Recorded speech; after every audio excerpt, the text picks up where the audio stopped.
ลงทดสอบมันสอบเขาลงได้แสดงว่าลูกเขาก็ลงได้อันนี้กันไกลเขาลูกของเพิ่น ของเฮา ของเจ้าของอันนี้ว่าของเฮา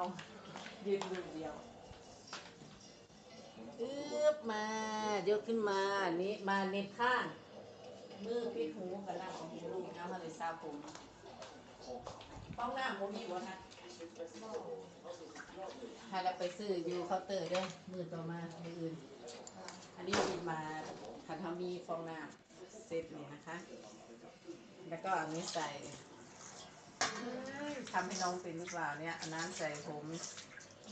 สะอึกแล้วเนี่ยสะอึกแล้วเอาลูกอุ้มเลยเด้อบนทานแล้วนะอันนี้มาเอามือหมุนนะคะห้ามเอาเล็บเหมือนผู้ใหญ่เล็บลูกหัวรุดอันเปิดเบิ้งในกิฟเซ็ตดูไม่หวีบ่ หวีกระเป๋าอยู่ในนี่ซ้ำ เอาออกมาแล้วเหรออยู่ไหนดูเอามาดูสะอึกแมวเนี่ยสะอึกอ๊อบมีนี่บ่จ้ะบุ้มีมีหน่อยเจ้าว่าออก แสดง ถ้าจะเอาเศษมันออกมันลาย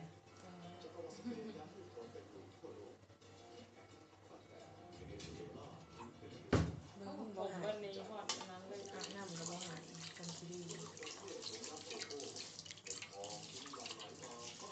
ไม่ได้ออกเลยรับอย่างเดียว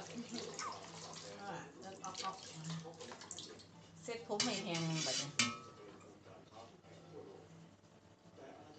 มองอาบน้ำเครื่องต้มน้ำซีราโยเนี่ยโอ้เซ็ตผมแห้งก่อนยาวป่าได้ลูกเอาแต่น้อง